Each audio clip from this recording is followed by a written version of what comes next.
Hello everyone, I'm Marina and it's Sakramel School. Many of you commented on one of my previous videos about problematic nails, asking me to film part 2. Let's see how the nails lasted and do another nail transformation. Coming up!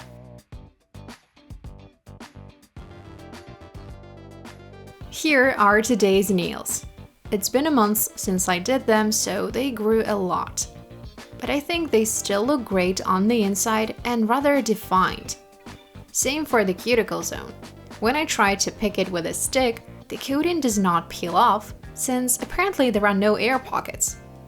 Though the cuticle itself looks uneven.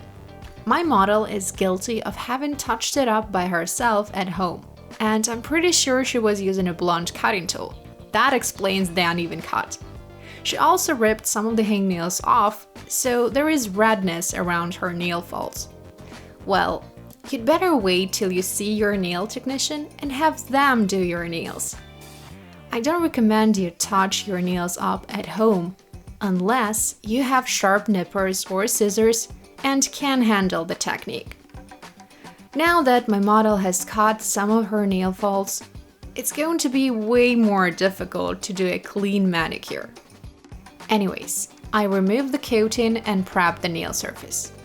I'm going to use disposable nail files. I just stick them to this cute pink metal base. And now I polish the nail surface to lift the scales of the nail and soften the edges of the leftover coating. My model's hands and cuticles are sweating, but her lateral folds are dry, so it's hard to find a coating that will last on her nails. Here's what I did. I sculpted her nails using some hard gel. Before that, I had also prepped the nail surface by filing it and applying adhesive products.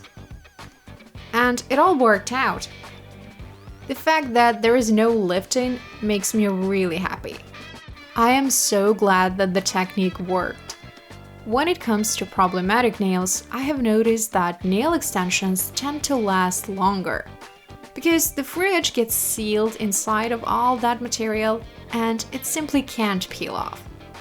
We can also achieve a similar effect by using gel tips instead. I mean, the fridge can hardly chip under a thick layer of base coat. So make sure to try this technique out, especially on fragile or damaged nails that are not thicker than parchment paper. Sure, nail sculpting can help you solve the problem, but it is not the only option. You can find many others on my channel, starting from nail lamination to strengthening the sidewalls, so make sure to check them out too. Moving on to a manicure. It's way easier to e-file these nails since it's my second time doing it. There is not too much pterygium left, so I can just remove the cuticle with a red sphere drill bit. Some of the areas look red, especially in close-ups. But these are the areas that my model touched up. She removed too much cuticle with nippers. That's why I should be really careful now. Do you like my videos and want to learn more? I invite you to join us and get access to Sakramel's knowledge base. More than 20 video courses for the price of one, including a certificate. Our courses are available worldwide. Read the description for details. Now let's prep the nail plate. I'm going to start with a dehydrator to slightly dry the nail surface. Next up is a primer. I need to make sure that there is a good chemical bond. By the way, using a dehydrator is totally optional. I'm using it because these particular hands are sweating, and I know that it's going to help with that. But feel free to skip this step on normal nails, because there is no need to dry them before coating. Dehydrating agents are also known as pH bonders or nail preps, but it's the same product. It just helps to remove excess moisture from the nail plate. I will be using the same base coat, gel, and color I used last time, so check out part 1. I'm going to need that milky pink shade for today's nail art as well. My model's index nails are curved, so I need to put more gel on the tips to slightly lift them. Here's another positive change. Last time my model had no nail ingross points. She used to pick nails on her thumbs, middle and index fingers. Now that it's been about a month and her nails have grown a bit, I think that the growth channel is finally getting back to normal. It is no mean feat to grow missing sidewalls back, trust me. Same goes for lifted ingross points, but it's possible. Hard nail sculpting products secure the sidewalls of the nail, so they become really hard to pick, no pun intended. As the nail grows longer, the growth channel gets shifted back into its original place.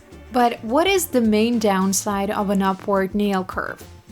Well, the tip of the nail gets curved, so the nail inevitably cracks in the growth channel.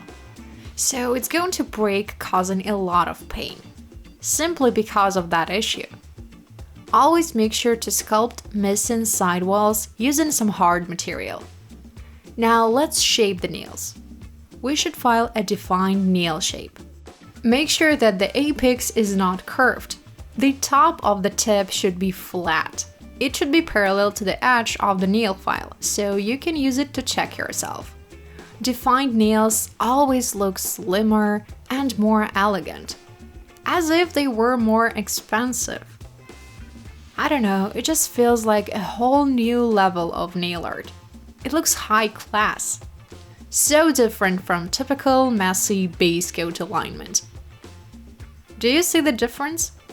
It's our defined square shape. Now let's slim the tip of the nail down. It is too thick at the moment, but that is how we deal with a downward curve. Turn the finger over and file all the excess gel out at maximum speed. Slow down as you get closer to the skin, so as not to cause any pain or burning sensation. Remember that unlike a base coat, a gel is going to last long when applied thinly, but not too thin of a layer, otherwise it can crack like thin ice. Just go for a medium layer of gel. Trust me, it's bound to last long without peeling. Now that I have strengthened the nails, I can finally play around with the coating. Here's our today's color. It's a compound green shade. It's rather opaque, so I guess one coat will do. Next up, I'm going to need this watercolor base coat. It's called Water Drops. It's a liquid base coat for watercolor nail art. I do a really thin layer. Then I grab my ombre brush and some white gel polish and paint random wavy lines. The watercolor base coat helps to create a marble effect. I cure it in a UV lamp and add a couple more lines. These lines will remain defined as the base coat has already cured. As simple as that. Look at this gorgeous marble nail design. All it takes is a liquid watercolor base coat. It works like magic. Sure, we can use a standard base coat or even a top coat, but it may require more effort. Most of them are on the thick side, so it's hard to get a watercolor effect. Now let's top it off with water slide nail decals. I think this cute leaf branch will match our main green color. I smooth it out and apply a primer along its edges to get rid of the clear film. Now we can top it off. We decided to go for a glossy top coat, but I think a matte one would also look great. Now let's file the free edges. For more definition, I'm going to use a different nail file. This one is not foamed, so it can really define the nail shape. The free edge gets thicker as I file it, so I have to touch it up with a drill bit. You know, we can actually skip the in-between gel removal and do it as a finishing touch. Because I had to do it twice. But anyways, here's our spring into summer nail art. Please give it a big thumbs up if you enjoyed it and check out more nail fill videos on my channel. Wishing you all beautiful nails. Good luck, bye bye.